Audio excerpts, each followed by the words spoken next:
Yo les amis, bienvenue sur cette vidéo, j'espère que vous allez bien et que vos projets se portent à merveille. Donc aujourd'hui je vais répondre à chaud à une petite polémique, une micro-polémique. Donc c'est un article du Monde qui dénonce soi-disant le dropshipping, une arnaque, etc. Donc avant de commencer, je tiens à vous préciser qu'il y a encore le concours Instagram. Donc tout ce que vous avez à faire, c'est aller sur mon Instagram qui s'affiche en haut.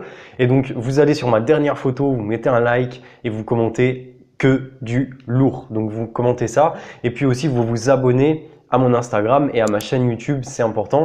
Donc à l'issue, vous avez un call gratuit. Donc les amis, on va commencer directement cette vidéo. Je tiens à préciser tout d'abord que je vais essayer d'être le plus objectif possible, le plus neutre possible. Donc pour ceux qui ne me connaissent pas, je me présente. Je m'appelle Hamza, je fais du e-commerce depuis maintenant 2 ans et puis je fais du dropshipping et je forme les gens à faire du dropshipping. Donc maintenant, il y a des centaines et des centaines de personnes qui font des chiffres monstrueux, donc plus de 100 000 par mois, etc. grâce à ma chaîne YouTube et ça, j'en suis extrêmement fier. Et donc, le dropshipping, ça permet de changer des vies, je tiens à le préciser. C'est un métier, ok les amis? Je vais prendre des citations de cet article-là. Donc, cet article, il présente le dropshipping comme étant un réseau international d'arnaques, etc. Donc, c'est pas du tout le cas. Ok, donc c'est concernant ce produit qui est un climatiseur soi-disant miracle, etc. Impossible de laisser la climatisation en marche toute la journée. Le refroidisseur personnel qui transforme un espace trop chaud en un environnement frais et confortable. Donc ça commence par derrière l'arnaque au climatiseur miracle, les réseaux mondialisés du dropshipping. Donc là, je tiens à préciser, le dropshipping c'est un métier, c'est un business model. Qu'est-ce que c'est qu'un business model? C'est tout simplement un système économique qui permet de créer de la richesse et de créer de la valeur. Donc le dropshipping c'est quoi? C'est tout simplement on fait l'intermédiaire entre un fournisseur et notre client. C'est tout, ça s'arrête là. À partir de là, on en fait ce qu'on veut. C'est l'éthique qui décide après. Ok les amis, soit on peut en faire quelque chose de bien, soit on peut en faire quelque chose de mauvais. Là au moins, les bases sont dites, c'est clair et net. Donc, tac, il faut arrêter le délire, il n'y a pas de réseau mondialisé. Tout le monde peut monter un site de dropshipping ou monter une arnaque e-commerce de sa chambre ou de n'importe où dans le monde. Ok, donc à mon avis, ceux qui font ça, c'est pas un réseau mondialisé, c'est des amateurs entre guillemets. Et de toute façon, une arnaque en dropshipping avec les sécurités, etc.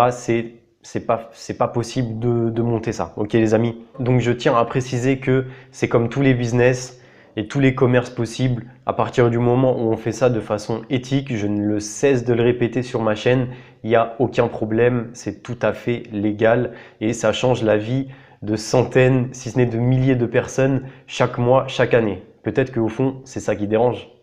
Faudrait se poser la question. Donc ensuite, ça nous parle, donc là aussi c'est un petit peu dans l'ambiguïté, il nous parle tout simplement d'une adresse physique qui est située à Singapour. Donc je cite, le premier se concentre autour d'une société basée à Singapour, dont l'adresse physique est celle d'un cabinet d'avocats dans la cité-État. Donc là aussi, là c'est un malentendu, ils font jouer le doute et en fait c'est de l'ambiguïté et c'est pas honnête. Tout simplement parce que quand on fait du dropshipping ou qu'on fait un commerce sur Internet en général, on est dématérialisé. Donc, on ne veut pas forcément donner notre adresse physique, notre adresse personnelle comme adresse de domiciliation de notre société. Donc, tout simplement, on fait appel à des sociétés tiers, donc des sous-traitants. Donc, c'est des sites qu'on paie, etc., qui vont nous donner une adresse et une boîte aux lettres pour notre société. C'est des milliers d'entrepreneurs ont fait ça. Il n'y a aucun problème, c'est légal, etc. Donc là, on ne sait pas si c'est le cas, mais dans le doute concernant notre business model, etc. et le business model principal sur Internet, les entrepreneurs d'Internet, on utilise tout ça, donc ils auraient dû au moins, par souci de transparence, nous donner cette information. Or, ce n'est pas le cas.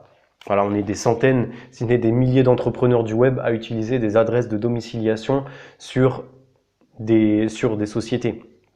Il n'y a aucun problème, surtout que là, apparemment, c'est à Singapour. Donc là aussi, Singapour dit un petit peu optimisation fiscale. C'est totalement légal. Donc de ce côté-là, il n'y a aucun souci.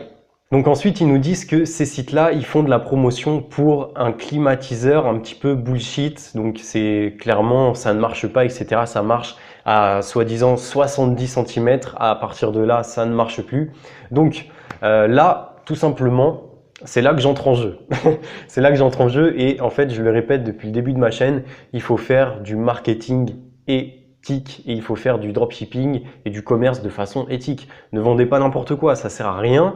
Ça va vous attirer plus de problèmes qu'autre chose. Ça, je le répète depuis le début de ma chaîne, les amis. Ok.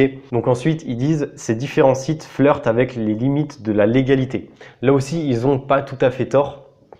Là, je suis totalement d'accord avec eux, tout simplement parce que, en fait, en dropshipping, on peut vendre quasiment tout et n'importe quoi. Donc là aussi, c'est vrai. Et en fait, ce qu'il y a, c'est qu'avec ce nouveau business model qui est assez récent, on va dire, il y a un petit vide juridique autour de la question, autour des questions marketing, donc marketing sur Internet, etc.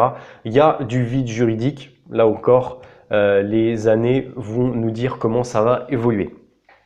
Alors ensuite, je voulais réagir aussi à une citation, donc je cite: Facebook laisse faire malgré plusieurs plaintes, PayPal et les compagnies de cartes de crédit défendent ces entreprises frauduleuses mieux que leurs clients.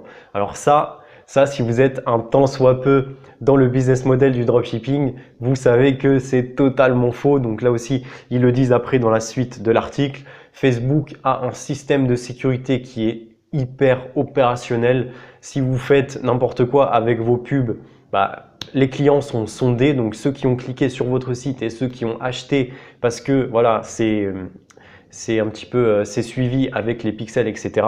Ceux qui ont acheté, ils vont être sondés et ils vont donner une note par rapport au service client, etc. de votre entreprise. Si ce n'est pas, si vous avez un mauvais service client et que votre site c'est une arnaque, la note de votre publication va tomber et là Facebook va vous bloquer. Là, c'est clair et net. On connaît ça alors que nous, on est des dropshippers qui font ça de façon légale, etc. On fait de notre mieux, on se fait quand même bloquer. Alors ces sites-là qui font un petit peu n'importe quoi, c'est vous dire que là, normalement, ils sont bloqués directement. Pareil pour PayPal.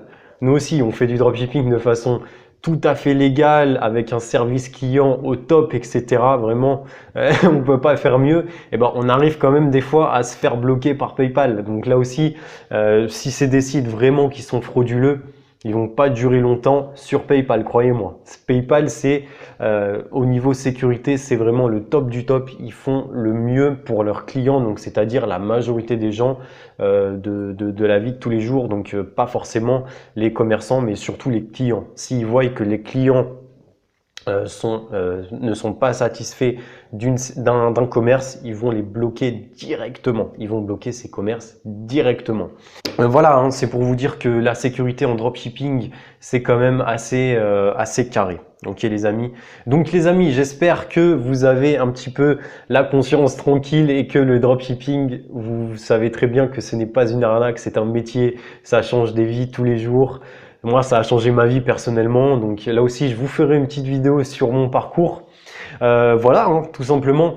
Le dropshipping, c'est un métier. Il faut pas croire que c'est comme ça et hop, et on fait du chiffre. Non, non, non, c'est pas comme ça du tout. C'est un métier, il y a des règles à respecter. De toute façon, ceux qui ne respectent pas les règles, ils font pas long feu. Ok.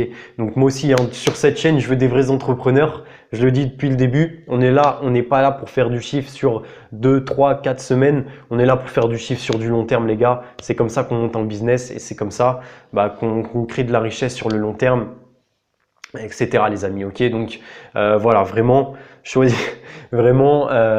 vraiment, n'écoutez pas ceux qui veulent un petit peu descendre ce business model. Il y a des bons, il y a des mauvais partout. Faites du marketing de façon éthique, faites ça bien, faites ça de façon professionnelle et puis vous verrez que le succès ne sera que là les amis. Ok, donc c'était tout pour cette vidéo. N'hésitez pas, il y a le concours. Vous cliquez sur mon Instagram et vous vous abonnez et vous mettez que du lourd en dessous de ma dernière photo. Prenez soin de vous. Je vous dis à la prochaine pour la prochaine vidéo. Je vais vous envoyer du lourd. Et du coup, moi, je vous dis à la prochaine. Ciao, ciao!